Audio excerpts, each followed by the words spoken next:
아쉬운 봄을 사진에 담기 위해 예쁜 포즈를 취하는 한 사람.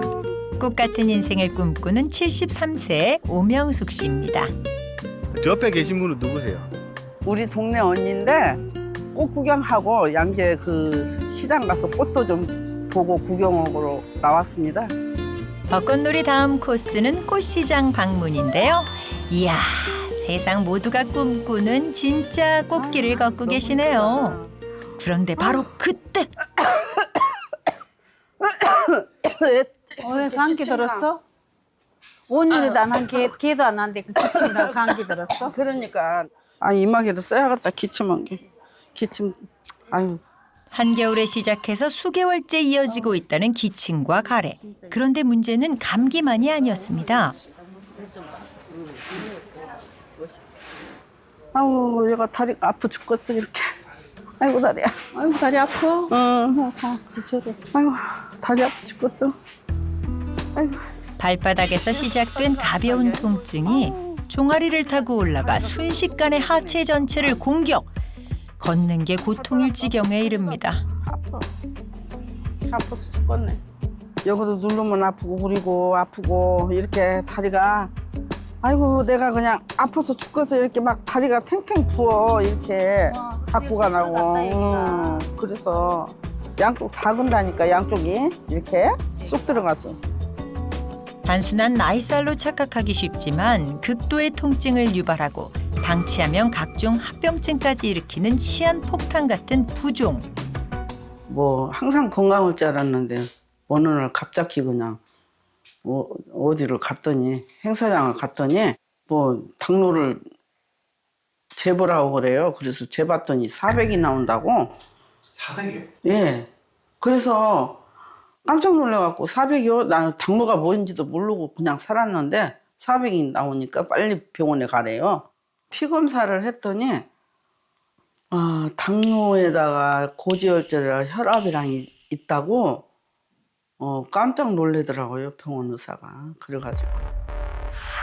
머리에서부터 발끝까지 온몸이 팅팅 붓기 시작하더니 전신 건강에도 적신호가 켜진 건데요. 두피에서 시작된 염증은 여기저기 빠르게 퍼져 극도의 건조함과 가려움증을 유발했고 평범한 일상을 뒤흔든 다뇨 증상과 먹는 것을 공포로 만든 배변 문제까지 꼬리에 꼬리를 물고 이어지는 공격에 결국 건강에 커다란 구멍이 뚫려버렸고 시간이 지날수록 점점 커지는 구멍으로 중년 건강이 줄줄 새고 있었습니다. 이제 병이 이렇게 와갖고 어떻게 병원도 가기 싫은 사람인데 이거 큰일 났네 하고 혼자 울었어요. 그냥 아무도 몰라요. 저 혼자 울었어. 내 몸 관리를 내가 해야겠다 하고 이제 관리를 하고 있어요. 도미노처럼 무너진 건강을 회복하기 위해 예전과는 전혀 다른 일상을 보낸다는 그녀. 식사 이게 다예요? 네. 아니 간단하게 제가 당뇨 오면서부터는 간단하게 먹어요. 자극적인 음식과 가공식품 대신 한식 위주의 식단으로 필수 영양소를 충분히 보충하고 매일 하루도 빠짐없이 몸을 움직이며 중년 건강에 꼭 필요한 근력과 체력도 짱짱하게 채우고 있는데요. 스트레스 쌓이거나 막 이러면 어떻게 관리하세요? 저는 화분을 관리하면서 물을 주면서 꽃 이파리도 맥주로 해서 딱딱 닦아주고 강아지들 고 산책하는 것이 거의 스트레스가 다 풀려요. 만병의 근원인 스트레스 관리와 더불어 질 좋은 수면을 위해 밤 10시 전 취침도 철저하게 지키고 있답니다. 하지만 그런데도 여전히 제자리 걸음인 건강 상태.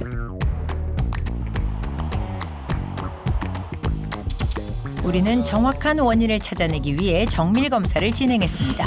과연 어떤 결과가 나왔을까요? 네, 여기 앉으시고요. 오명수님은 지금 혈압이랑 당뇨로 인해서 약물을 드시고 있는 상태인데 저희 쪽에서 체크해 보았을 때 혈압 또는 혈당 그 외에 이런 그 중성지방 이런 수치들이 전혀 조절되지 않고 있으세요. 아마 계속 이렇게 조절되지 않은 상태로 유지될 경우에는 혈관 질환이나 심각하면 암 발생 위험도 좀 높아지실 수 있으세요. 혹시 알부민이라고 알고 계시나요? 들어봤어요. 근데 옛날에 어머니가 병원에 계실 때 알부민을 수액이라고 맞으라고 하는데 너무 비싸서 못 맞춰드렸어요. 검사 결과에서 대사질환 수치도 매우 안 좋은데 알부민 수치 또한 되게 낮은 상태이세요. 그래서 알부민도 어느 정도 교정이 필요한 상태이실 것 같으세요. 높은 대사질환 수치와 함께 심각한 문제로 제기된 알부민 수치. 알부민이라고 하면 수액을 떠올리는 분들이 많으실 텐데요. 과거 알부민은 시간과 비용을 투자해야만 보충할 수 있는 영양제였습니다. 수많은 환자의 생명을 살리는 데 활용된 알부민에 대해 더 자세히 알아봐야겠습니다. 네, 알부민이란 인간이 태어나자마자 간에서 생성되는 단백질로서 전체 혈장 단백질의 약 60%를 차지하게 됩니다. 알부민은 조직에 영양분을 제공을 하고 혈액 내의 호르몬과 지방산, 콜레스테롤, 그리고 면역과 관련된 물질들을 필요한 곳에 운반하는 수송체 역할을 하고 있는데요. 예를 들어서 혈관을 도로, 혈액을 택배, 알부민을 택배차라고 우리가 가정을 했을 때 도로가 아무리 잘 깔려 있어도 택배차 역할을 하는 알부민이 고장이 난다면 물건을 목적지까지 배달할 수가 없겠죠. 즉 아무리 건강한 음식과 우리가 영양제를 복용하더라도 체내 알부민이 부족하게 되면 제대로 운반이 되지가 않기 때문에 각종 질환으로부터 안전할 수 없다는 뜻이 됩니다. 체내 알부민이 부족할 때 나타나는 가장 큰 특징은 나이살로 착각하기 쉬운 부종인데요. 우리 몸속 혈액은 세포벽을 사이에 두고 수분이 세포의 안과 밖을 녹아는 삼투압 현상이 일어나는데 알부민 저하로 삼투압이 감소하면 세포 속 수분이 급격히 빠져나가면서 부종과 복수가 차오르고 나아가 혈액순환 장애를 일으켜 혈관 건강에도 문제가 발생하게 됩니다. 네, 알부민은 혈액 속에서 수분이 빠져나가지 않게 해주고 혈관을 건강하게 지켜주는 단백질입니다. 알부민이 부족하면 몸이 붓거나 혈액 내 중성지방과 콜레스테롤이 상대적으로 높아져 동맥경화 위험이 커집니다. 이런 변화는 혈관벽에 손상을 주고 혈전이 생길 가능성을 높여 각종 혈관 질환의 원인이 될 수 있습니다. 또 알부민 부족은 노년층의 근육을 감소시켜 각종 질병의 씨앗인 근감소증을 일으키고 노년기 필수 영양소인 칼슘 부족을 유발하여 골다공증 발병 또한 가속되는데요. 이뿐만 아니라 인지장애 촉진으로 가장 피하고 싶은 질환 1위에 등극한 치매의 위험까지 상승시킵니다. 특별한 이유 없이 피로감이나 부종, 만성 염증 증상이 지속되고 건강한 생활 습관과 식습관을 유지하고 있음에도 불구하고 각종 염증 질환 등의 이상 증상이 나타난다면 알부민 저하를 의심해 볼 수 있습니다. 특히 만성 간 질환, 신장 질환, 장 질환이 있고 평소 영양 상태가 좋지 않다면 정기적으로 알부민 검사를 받아보는 것이 좋습니다.